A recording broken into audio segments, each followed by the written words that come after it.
आयुषा जी नागपुर से। राधे राधे महाराज जी।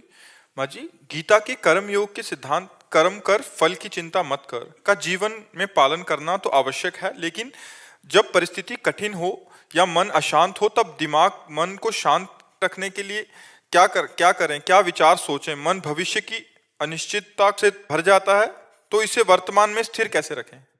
भगवान पर जब हमारा भरोसा दृढ़ होने लगता है तो हमें पता है मेरे भगवान सर्वज्ञ हैं।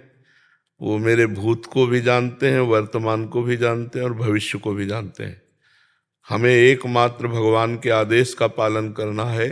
अनन्यश्चिन्तयन्तो माम ये जनाः परिपासते तेषाम नित्याभियुक्तानाम योगक्षेमम वहाम्यहम्। मैं योगक्षेम का वहन करूंगा, आगे मैं निर्वाह करूंगा, वर्तमान में मैं निर्वाह करूंगा, पीछे को मैं देख लूंगा। योगक्षेमम, जो अप्राप्त है उसे प्राप्त करा दूंगा, जो है उसकी रक्षा कर लूंगा। दूसरा कोई उपाय नहीं। यदि भगवान का चिंतन नहीं है तो फिर डिप्रेशन में पहुंच जाओगे। यही चिंतन फंसाता चला जाएगा तो तुम्हें परेशान कर देगा। अनन्यस चिंतयन्तो माम, अन्य चिंतन त्यागो, अनन्य चिंतन भगवान का केवल करो। वो जो भगवान का विश्वास कर ले, भगवान की शरण में हो जाए, भगवान सबका भरण पोषण करते हैं। पूरा विश्व ब्रह्मांड उन्हीं का रचा हुआ है। अगर हम अपने विचार के द्वारा अपनी चाल, तो फिर हमारे विचार बहुत छोटे हैं, बहुत निम्न हैं और हम गिर जाएंगे। अगर हम अपने विचारों को भगवान से जोड़ देते हैं तो महान से जुड़ने के कारण जिम्मेवारी महान को हो गई। वो महान ऐसा है कि अपने शरणागत का प्रतिपल दुलार ऐसे करता है जैसे माँ अपने बच करो सदा तिनके रखवारी, जिम बालक राखे महतारी। आप केवल भगवान का चिंतन करो, भगवान के भरोसे हो जाओ, आगे बहुत बढ़िया संभाल देंगे, बहुत बढ़िया। विश्वास में बहुत बड़ी ताकत, हर काम संभाल देंगे। इसलिए मुझे लगता है आप चिंता ना करो, चिंतन करो। किसका प्रश्न था?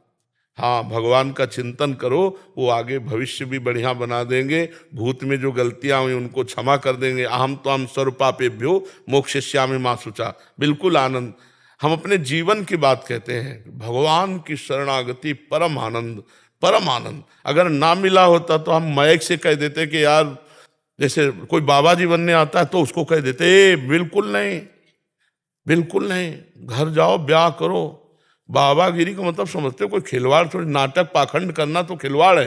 बाबागिरी का मतलब समझते हो पूरा जीवन जलना, काम क्रोध लोभ मोह मद मत्सर हर से जलना, हर युद्ध।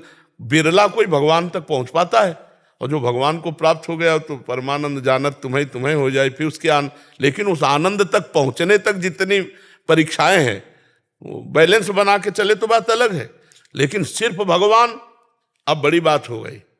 अब मतलब अब जलना पड़ेगा, अब जल के आगे बढ़ना पड़ेगा।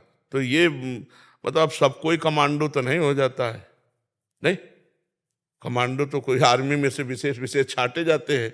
ऐसे ही जगत में कोई विशेष होते हैं जो विशुद्ध भगवान की भक्ति, केवल भगवान लक्ष्य, कोई साइड में किसी भी तरह का भोग मिश्रित नहीं, केवल भगवान। जिनके एक भरोसो एक बल एक आस विश्वास, एक राम घनश्याम हित चातक तुलसीदास।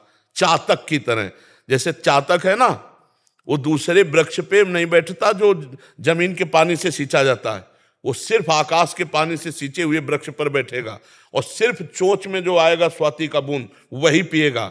वो गंगा जल में एक बाण मार के गिरा दिया चातक को, तो ऐसे चोंच किए था। तो दूसरे पक्षियों ने, गोस्वामी तुलसीदास जी ने लिखा इस विषय, दूसरे पक्षियों ने पूछा कि अरे गंगा का पुण्य जल अगर तुम्हारे मुंह में चला जाएगा तो मुक्त हो जाओगे। तो उनका मुक्त तो हो जाएंगे, लेकिन हम चातक है, हमारी आन टूट जाएगी।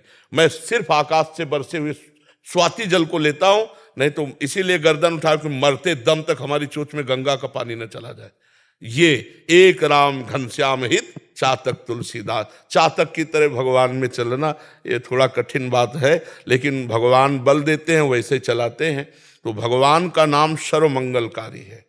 हाँ, ये कुछ परिस्थिति कुछ समय के लिए ऐसी आती है जिसमें लगता है कि हमें भगवान क्या रक्षा नहीं कर रहे, क्या भगवान हमारे साथ नहीं है क्या, मतलब ऐसी परिस्थिति आती है। अब जैसे 12 वर्ष का वनवास, 1 वर्ष का अज्ञातवास, महाराज युधिष्ठिर, कुछ परिस्थितियां ऐसी भक्ति के जीवन में आती को, पर जहां भगवान का आश्रय हुआ तो प्रकाश हो जाता है। द्रौपदी जी पहले अन्य का आश्रय लिए थे और जो भी देखा अब तो वस्त्र हटने वाला है, सो हे गोविंद द्वारिका, बस खत्म खेल। प्रकाश ही प्रकाश, वस्त्र का यही भगवान का वस्त्रावतार हो गया। तो हम लोग कुछ ऐसी परिस्थितियां आती हैं जिनमें ऐसा लगता है कि पता नहीं भगवान है भी कि नहीं, भगवान हमारा सहयोग कर रहे हैं कि नहीं। एक एक परिस्थिति उनके द्वारा पास होके आ रही है, वो देख रहे हैं, बिल्कुल चुप रहो, उन्हीं के आश्रित रहो, परिस्थिति ऐसे निकल जाएगी। पक्का मानिए, पक्का मानिए, बहुत कृपालु भगवान है। हमसे लाख अपराध बने तो भी वो अपराध नहीं मानते, ऐसा कृपालु। जन अवगुण प्रभु मान न काऊ, दीन बंधु अति मृदुल स्वभाव। बहुत भगवान की करुणा है। हम तो एक ही बात जानते हैं कि अगर भगवान का भजन करोगे तो यहां वहां सब जगह सुखी रहोगे।